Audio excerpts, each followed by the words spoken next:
Very good afternoon to all. In this lecture, we will start next new chapter. Name of this chapter is Motion in a Plane. Chapter number 3.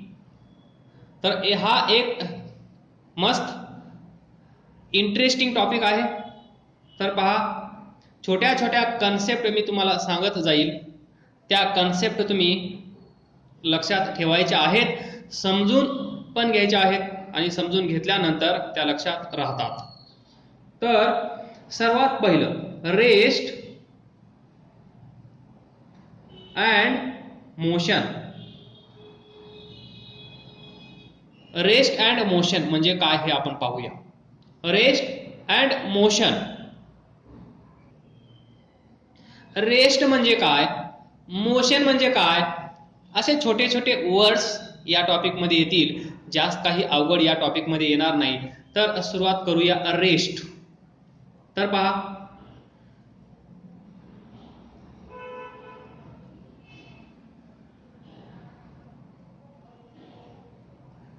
तर हा आपला मित्र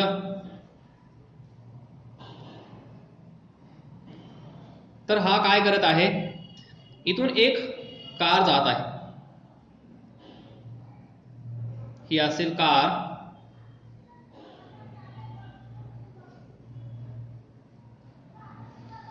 इथे असेल driver. इथे असेल steering आणि कार इकडे जात आहे. काहीतरी त्याची व्हेलॉसिटी असेल, काहीतरी त्या कारचा स्पीड असेल. सो तर आता पहा, रेस्ट आणि मोशन हे सर्व आपल्याला माहित आहे. पण आपण फक्त, जर तुम्हाला माहित असेल तर हे असेल तुमच्यासाठी रिव्हिजन. रेस्ट तर याच्या पाठीमागे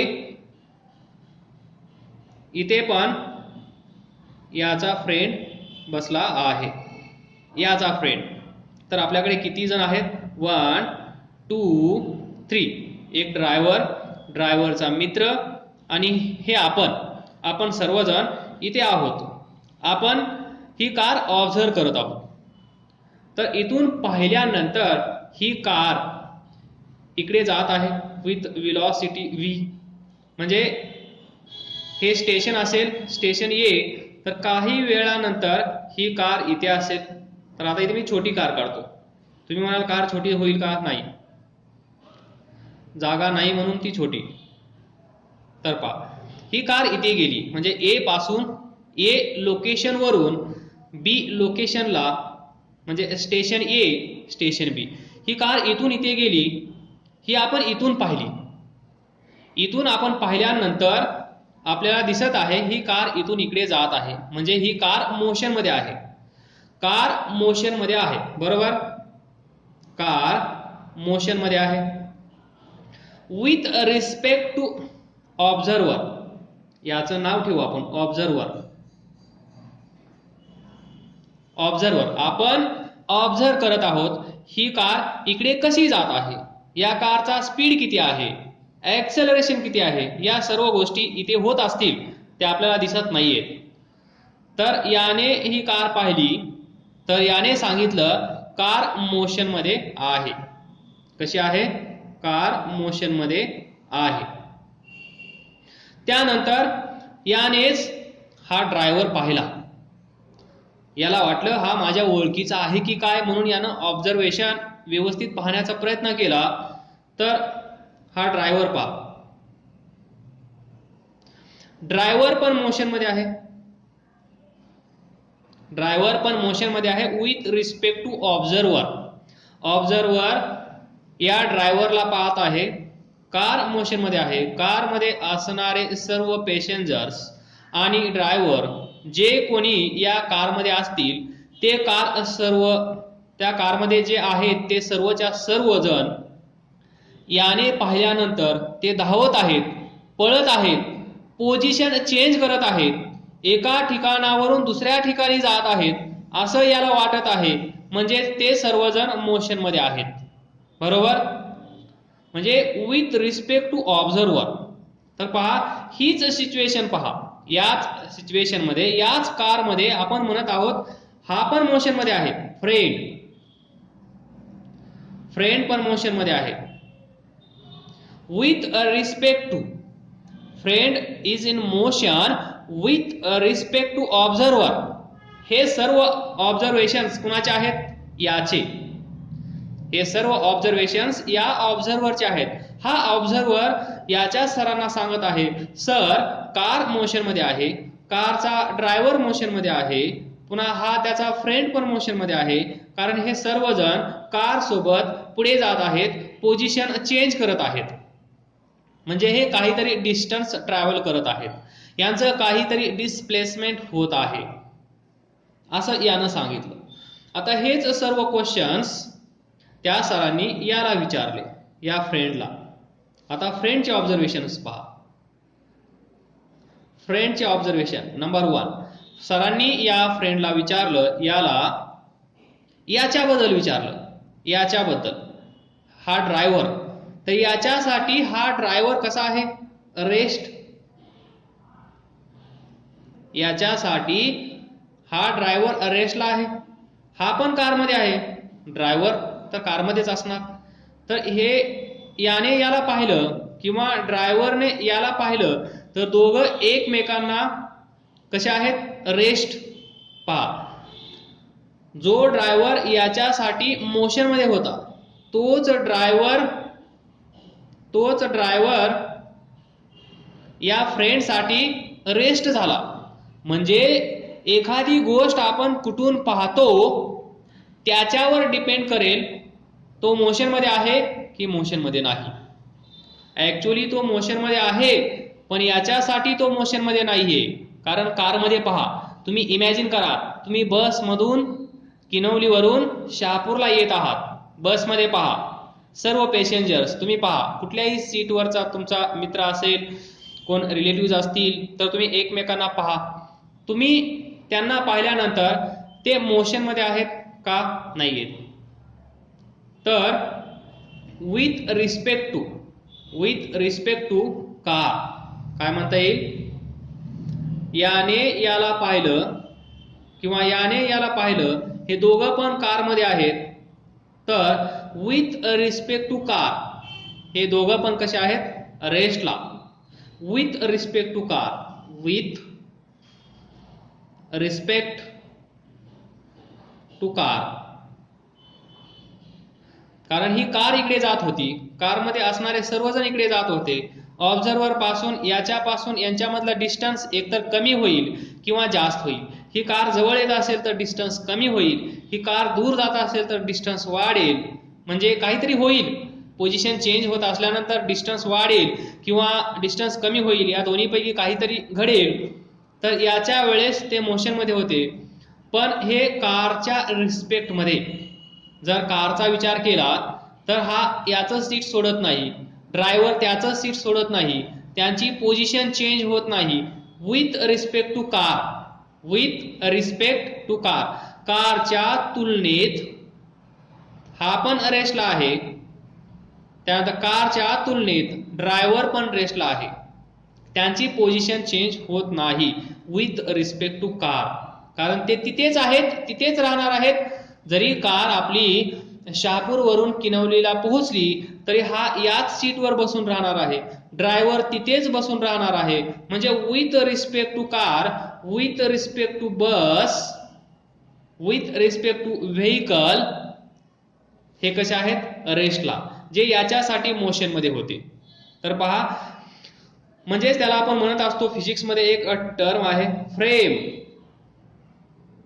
of reference. Frame of reference म्हणजे इथून हा पाहत होता, म्हणजे विथ रिस्पेक्ट टू जिथे आपण लिहिलं आहे ना, विथ रिस्पेक्ट टू कार, म्हणजे car is frame of reference. With respect to bus म्हणजे bus is frame of reference. कुठून आपण पाहत आहोत? हा ग्राउंड वरून पाहत आहे. कुठून पाहत आहे? ग्राउंड. हा ऑब्झर्वर कुठे आहे? ग्राउंड वर. म्हणजे इथे ग्राउंड काय आहे? Frame of reference. So frame of reference हा वर्ड खूप महत्वाचा आहे या टॉपिक मध्ये. कुठून ऑब्झर्वेशन करत आहोत आपण? बसमध्ये बसल्यानंतर आपण स्वतःलाच स्टेशनरी फील करतो, किंवा आपल्या शेजारचा आपल्याला पाहत असेल किंवा आपण त्याला पाहत असू तर स्टेशनरी. पण बसच्या बाहेरून जो आपल्याला पाहत आहे, जो पाहत आहे त्याच्यासाठी आपण मोशनमध्ये असू. म्हणजे डिपेंड करेल ऑब्जेक्ट रेस्टला आहे की तो ऑब्जेक्ट मोशनमध्ये आहे. According to this frame of reference हे आपल्याला सांगता येईल. डायरेक्टली सांगता येणार नाही, पण हे लक्षात ठेवा. म्हणजेच आपण मोशन डिफाइन करू शकतो. मोशन काय असेल? It is change in position. This is change in position of an object. Object असेल, बॉडी असेल, पार्टिकल असेल, बस असेल, कार असेल, जे काही असेल ते. So this is change in position of an object with time. तर तुम्हाला मोशन कळले असेल. रेस्ट तर तुम्हाला समजावून सांगण्याची गरजच नाहीये. मोशन पण तुम्हाला समजावून सांगण्याची गरज नाहीये. पण this is a small definition of motion. मग अशा मोशन आपल्या नेचरमध्ये किंवा आपल्या अवतीभोवती भरपूर सारे असतात. तर आपण पाहत असतो, आपण घरी टॉय कार घेऊन येतो, त्या टॉय कारची मोशन तुम्ही ऑब्झर्व केली आहे. एरोप्लेनची मोशन तुम्ही ऑब्झर्व केली आहे. त्यानंतर दररोज तुम्ही मॅच पाहत असाल, IPL चालू आहे, तर त्याच्यामध्ये 6 मारल्यानंतर किंवा बाउंड्री मारल्यानंतर जी मोशन आहे ती मोशन तुम्ही ऑब्झर्व केली आहे. तर अशा प्रकारे आपल्याकडे भरपूर साऱ्या मोशन्स अवेलेबल आहेत. तर अशा motions of object, motion of particle, motion of car, motion of bus, motion of in short vehicle, हे सर्व आपल्याला माहित आहे. त्यांचे जे टाइप्स आहेत ते टाइप्स आपण पाहूया. नंबर 1 म्हणजे motion of object can be divided in 3 categories. किती? 3 टाइप्स. पहिला मोशन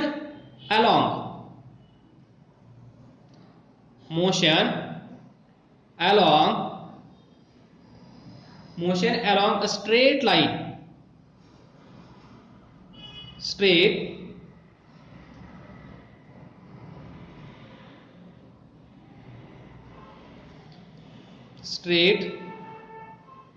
line.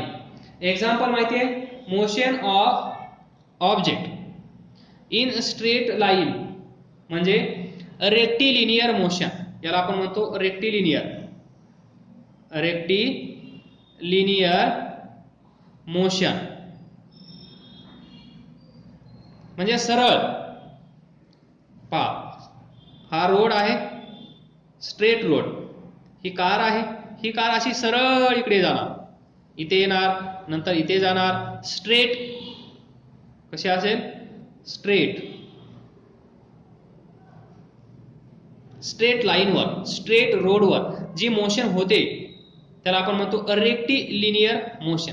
लिनियर मोशन एका सरळ रेषेत जाणार, कुठेही टर्न घेणार नाही. पहा, इथून एखादा ऑब्जेक्ट, बॉल बरोबर असा सरळ खाली येत असेल, किंवा आपण आता अशी तर ती जाणार नाही, कारण त्याची एनर्जी कमी होऊन ती अर्थकडे खेचली जाईल. पण कार रोडवरून जात असताना ती अर्थकडे खेचली जात नाही, पण बॉल खेचला जातो. जर हवेतून असा बॉल इकडे फेकला तर काही वेळानंतर तो बॉल असा खाली येतो, म्हणजे बेंड होतो, टर्न होतो. तर असं नाही, स्ट्रेट ही पाथ जी इथे आहे, जर आपण बिल्डिंगवर गेलो, टेरेसवर गेलो आणि तिथून एखादा स्टोन पार्टिकल आपण खाली टाकला तर तो सरळ खाली येतो. तो असा इकडे जात नाही, नंतर इकडे येत नाही, किंवा इकडे जाईल मग इकडे जाईल, असा फिरून येत नाही. तर तो काय करतो? सरळ रेषेत खाली येतो. त्याला म्हणतो आपण motion of object along straight line. त्याचं दुसरं नाव आहे रेक्टिलिनियर मोशन. कोणती मोशन? Rectilinear motion. त्यानंतर number 2 motion of body in 2 dimensions. Motion of body in 2 dimensions. 2 dimensions म्हणजे कळतंय, म्हणजे आपल्याला ते वाटेल इकडे पण जात आहे, एखादा ऑब्जेक्ट एकाच वेळेस समजा इकडे चालला असा तर त्यावेळेस पहा एक्स ऍक्सिस वरचा कोऑर्डिनेट पण चेंज होत आहे आणि वाय ऍक्सिस वरचा कोऑर्डिनेट पण चेंज होत आहे. असं इथे गेल्यानंतर इथे पहा, इथे 1 सेकंद असेल, इथे 2 सेकंद असेल, इथे 3 सेकंद असेल, इथे 2 मीटर डिस्टन्स ट्रॅव्हल केला असेल, इथे 3 मीटर डिस्टन्स ट्रॅव्हल केला असेल, इथे 4 मीटर डिस्टन्स ट्रॅव्हल केला असेल. तर पहा प्रत्येक वेळेस हा पण चेंज होत आहे, हा पण चेंज होत आहे, हा पण चेंज होत आहे, हा पण चेंज होत आहे, हा पण चेंज होत आहे, हा पण चेंज होत आहे. म्हणजे दोन्ही ऍक्सिस वरचे कोऑर्डिनेट चेंज होत असतील तर त्याला आपण म्हणतो motion of body in 2 dimensions, x and Y. X axis वरचा कोऑर्डिनेट चेंज होत असेल, वाय ऍक्सिस वरचा कोऑर्डिनेट चेंज होत असेल, म्हणजे इथला पण कोऑर्डिनेट चेंज होत असेल आणि वाय ऍक्सिस वरचाही कोऑर्डिनेट चेंज होत असेल तर त्याला आपण म्हणतो 2 डायमेन्शन्स. 2 डायमेन्शन्स म्हणजेच motion in a plane. Example काय असेल, मोशन इन अ प्लेन, जी आपण या टॉपिक मध्ये पाहणार ती motion, motion in a plane. त्यानंतर तिसरा टाइप आहे मोशनचा, motion in 3 dimensions. Motion in 3 dimension. Motion in 3 dimensions म्हणजे काय, X axis, Y axis, Z axis. म्हणजे याचे कोऑर्डिनेट समजा हा पॉइंट आहे P, याचे कोऑर्डिनेट असतील x1, P1 चे x1, y1, z1. त्यानंतर हा पॉइंट कुठेतरी गेला, समजा इथे आला P2, इथे कोऑर्डिनेट असतील x2, y2, z2. तर पहा x कोऑर्डिनेट पण चेंज झाला, y कोऑर्डिनेट पण चेंज झाला आणि z कोऑर्डिनेट पण चेंज झाला. हे कुठे पॉसिबल असेल, स्पेस मध्ये. कुठे, स्पेस मध्ये. स्पेस मध्ये जी मोशन होत आहे त्याला आपण म्हणतो 3 dimensions. Motion in 3 dimensions. Example काय असेल, that is motion in space.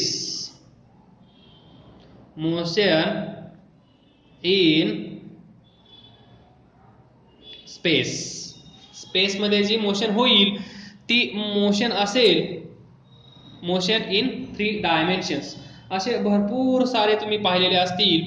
तर याच्यामध्ये तुम्हाला हे लक्षात ठेवायचं आहे, एक्स ऍक्सिस अशी पण असते, मग ही पॉझिटिव्ह कन्सिडर करावी लागते, ही निगेटिव्ह कन्सिडर करायची असते. तर वाय ऍक्सिस अशी आहे तर वाय ऍक्सिस इकडे पण असेल, so this is negative Y axis, this is positive Y axis. त्यानंतर याला आपण पॉझिटिव्ह झेड ऍक्सिस कन्सिडर केलं तर याच्या अपोजिट काय असेल, निगेटिव्ह झेड ऍक्सिस. तर पार्टिकल इकडे जात असेल तर पॉझिटिव्ह, इकडे जात असेल तर निगेटिव्ह, इकडे जात असेल तर पॉझिटिव्ह, इकडे जात असेल तर निगेटिव्ह. या गोष्टी पण तुम्हाला लक्षात ठेवायच्या आहेत. त्यानंतर आपण छोटे छोटे टॉपिक्स पाहणार आहोत. तर आता पाहूया आपण मस्तपैकी रेक्टिलिनियर मोशन. रेक्टिलिनियर मोशन थोडक्यात तुम्ही म्हणू शकता लिनियर मोशन, एका सरळ रेषेत होणारी मोशन म्हणजे रेक्टिलिनियर मोशन. अशी ती व्हेकल टर्न घेणार नाही, अशी येणार येणार इकडे जाणार नाही, येणार येणार इकडे जाणार नाही, ती सरळ अशी सरळ निघून जाईल, त्याला आपण म्हणतो रेक्टिलिनियर मोशन. तर या रेक्टिलिनियर मोशन मध्ये टॉपिकचं नाव आहे मोशन इन प्लेन. तर तुम्हाला समजून आला असेल मोशन म्हणजे काय, रेक्टिलिनियर मोशन म्हणजे काय. तर आता आपण पाहूया डिस्प्लेसमेंट अँड डिस्टन्स म्हणजे काय. नंबर 1 याच्यामध्ये रेक्टिलिनियर मोशन मध्ये डिस्प्लेसमेंट या वर्डचा अर्थ आपण समजून घेऊया. खूप दिवसापासून हा वर्ड आपण ऐकत आलो आहोत, डिस्प्लेसमेंट. डिस्प्लेसमेंट म्हणजे काय, आणि याच्या सोबत नेहमीच कन्फ्युजन करणारा असतो डिस्टन्स. डिस्टन्स आणि डिस्प्लेसमेंट या दोघांमध्ये मुलांना नेहमीच कन्फ्युजन होतं. का कन्फ्युजन होतं माहित नाही, पण तुम्हाला न हो. डिस्प्लेसमेंट आणि डिस्टन्स पहा. तुम्ही इथे उभा राहिले, तुम्ही इथे उभारल्यानंतर तुम्ही पहा, इथे तुमची स्कूल आहे, ही तुमची स्कूल. काय चित्र काढता sir, this is your school, आणि ते तुमचं होम, बरोबर. तुम्ही इथून निघणार स्कूलला जाण्यासाठी, तर पहा एका सरळ रेषेत एकदम स्ट्रेट रोड आहे तुमच्या घरामध्ये आणि स्कूलमध्ये. जर तुम्ही इथून इथे गेलात तर डिस्टन्स पण तुम्ही कव्हर केला आहे आणि तुमचं डिस्प्लेसमेंट पण झाला आहे. म्हणजे तुम्ही इथून इथे डिस्प्लेस झाले आहात. तुम्ही इथून इथे गेलात याचा अर्थ काय, डिस्प्लेसमेंट घडून आला आहे. त्याच वेळेस तुम्ही डिस्टन्स एवढं ट्रॅव्हल केलं आहे. कन्सिडर करू आपण हे डिस्टन्स 100 मीटर. म्हणजे या केसमध्ये तुमचं डिस्प्लेसमेंट आणि डिस्टन्स सेम आहे. येते का लक्षात? डिस्प्लेसमेंट साठी आपण एस लिहू आणि डिस्टन्स साठी आपण डी लिहू. Distance D, displacement S, displacement S, distance D. तर पहा इथून तुम्ही इथे गेलात, डिस्टन्स आहे 100 मीटर. सो या केसमध्ये ही जी केस आहे, खूप महत्वाचा टॉपिक चालू आहे, डिस्प्लेसमेंट अँड डिस्टन्स या दोघांचा डिफरन्स. तर इथून तुम्ही इथे गेलात, 100 मीटर डिस्टन्स ट्रॅव्हल केलं, तर या केसमध्ये पहा, जर तुम्हाला विचारलं what is a displacement, S, तर तुम्ही सांगाल S is equal to 100 metre. तुम्हाला दुसरा क्वेश्चन लगेच मी विचारला, what is a distance covered by this boy. मग तुम्ही सांगाल distance D is equal to 100 metre. अरे देवा, इथे येतं डिस्प्लेसमेंट आणि डिस्टन्स, दोघांमध्ये फरक काहीच येत नाही. Displacement 100 metre, distance 100 metre. मग डिस्प्लेसमेंट आणि डिस्टन्स हे दोन वर्ड वेगवेगळे कशासाठी? तर त्याचं आन्सर तुम्हाला थोड्या वेळात भेटून जाईल. पण तुम्ही लक्षात ठेवा, डिस्प्लेसमेंट आणि डिस्टन्स जेव्हा रेक्टिलिनियर मोशन असेल, लिनियर मोशन असेल, एका सरळ रेषेमध्ये तो ऑब्जेक्ट जात असेल, तेव्हा displacement S is equal to distance D. आलं लक्षात? छोट्या छोट्या गोष्टी आहेत, त्या तुम्हाला व्यवस्थित लक्षात ठेवायच्या आहेत. प्रत्येक कन्सेप्ट व्यवस्थित एक्सप्लेन केली जाईल. आता दुसरी केस आपण कन्सिडर करूया. तत्पूर्वी दोन डेफिनेशन्स छोट्या छोट्या लक्षात ठेवा. डिस्प्लेसमेंट म्हणजे शॉर्टेस्ट डिस्टन्स बिटवीन इनिशियल, तर पहा displacement is shortest distance between initial and final position. Initial position म्हणजे होम आणि फायनल पोझिशन म्हणजे स्कूल. तर होम आणि स्कूल याच्यामध्ये भरपूर सारे, इथून इथे पोहोचण्यासाठी तुमच्याकडे भरपूर सारे ऑप्शन्स असतील. हा एक रोड असेल, त्यानंतर असा एक रोड असेल, त्यानंतर असा एक रोड असेल, पुन्हा इकडून असा फिरून इकडे असा एक जाणारा रोड असेल. भरपूर सारे रोड अवेलेबल असतील इथून इथे पोहोचण्यासाठी. पण या सर्व रोड पैकी कमीत कमी डिस्टन्स आणि विच इज स्ट्रेट, असं सरळ, तर हे डिस्टन्स म्हणजे displacement. So displacement is shortest distance between initial and final position, whereas a distance is actual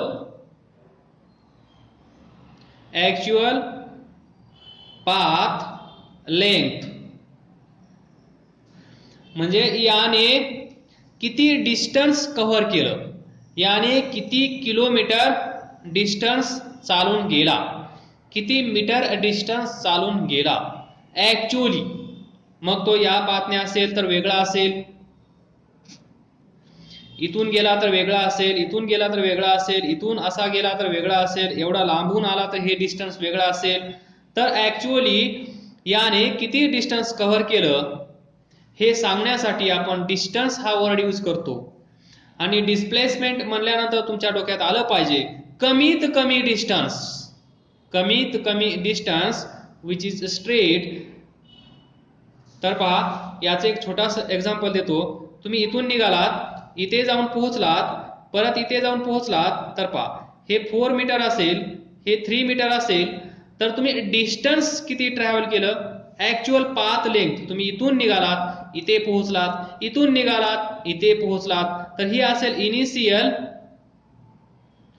position, ही असेल final position. Initial position and final position. तर डिस्टन्स जर तुम्हाला विचारलं तर हे असेल 4 + 3 = 7. कारण ऍक्च्युअली तुम्ही इथून निघालात तर एवढं 4 मीटर डिस्टन्स तुम्हाला ट्रॅव्हल करावं लागेल, इथून इथे पोहोचण्यासाठी 3 मीटर डिस्टन्स ट्रॅव्हल करावं लागेल, म्हणजे ऍक्च्युअली तुम्ही 7 मीटर डिस्टन्स ट्रॅव्हल केला आहे. पण इथे जर तुम्हाला डिस्प्लेसमेंट विचारलं तर डिस्प्लेसमेंट 7 मीटर नसेल. डिस्प्लेसमेंट म्हणजे initial and final this straight path. Shortest distance between initial and final position, ही जी लेंथ आहे ही लेंथ आहे डिस्प्लेसमेंट.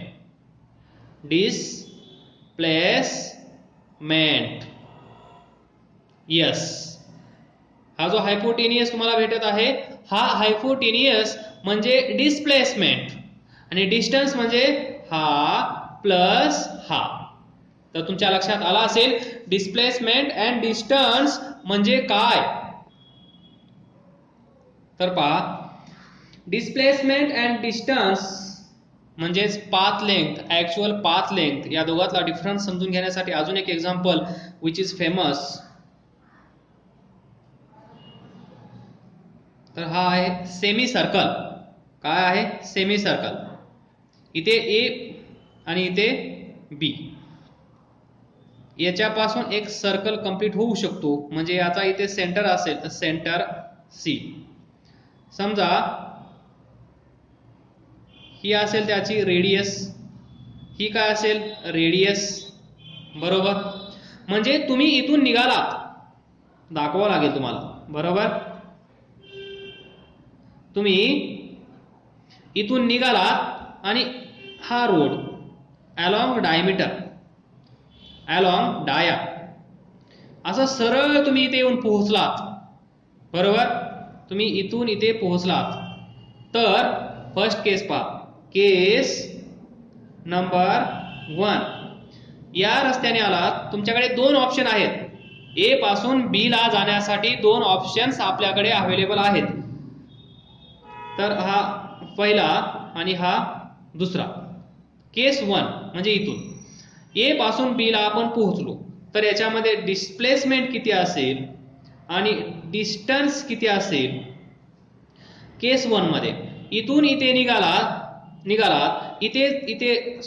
इथून इथे जाऊन पोहोचलात, तर डिस्प्लेसमेंट म्हणजे काय, distance, shortest distance between initial, this is initial position, this is final position. Initial and final position या दोघांमधलं कमीत कमी डिस्टन्स, त्याला आपण म्हणतो डिस्प्लेसमेंट. मग इथून इथे r आहे, इथून इथे r आहे, वी गेट 2r. डिस्टन्स किती असेल, इथूनच गेलो आहे मी, म्हणजे याच रोडवरून कितीतरी डिस्टन्स मी ट्रॅव्हल केला असेल. So r plus R, R plus R again 2r. म्हणजे पहिल्या केसमध्ये s is equal to d आहे. s म्हणजे displacement is equal to distance. Distance म्हणजे ऍक्च्युअल पाथ लेंथ और ऍक्च्युअली डिस्टन्स किती ट्रॅव्हल केलं त्याला आपण पाथ लेंथ असंही म्हणत असतो. सो याला तुम्ही पाथ लेंथ म्हणजे तुम्ही जिथून गेलात त्याची लेंथ, इथून गेलात तर याची लेंथ, इकडून गेलात तर याची लेंथ, म्हणजे आपण याला म्हणत असतो actual distance travel. Actual distance travel, actual distance travelled म्हणजेच पाथ लेंथ म्हणजेच d, आणि s तर डिस्प्लेसमेंट छोटस डिस्टन्स. आता पहा केस 2 मध्ये इथून निघाला आणि इकडून असा गेला, असा गेला, असा गेला, असा गेला, असा गेला, असा गेला आणि इथे येऊन पोहोचला, b ला येऊन पोहोचला. कुठे? b ला. So case 2 from A to B असा या पाथवर. तर इथे डिस्प्लेसमेंट किती असेल? डिस्प्लेसमेंट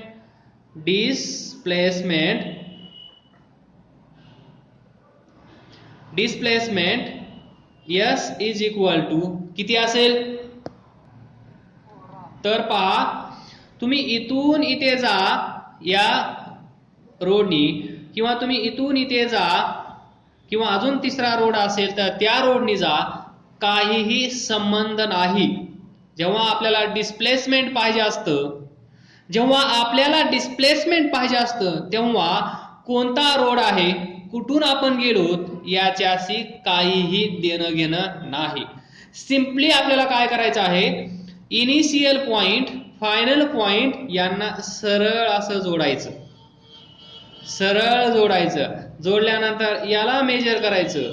याला मेजर केल्यानंतर जी व्हॅल्यू आपल्याला भेटेल ती व्हॅल्यू म्हणजे डिस्प्लेसमेंट, म्हणजेच r plus r is equal to 2r.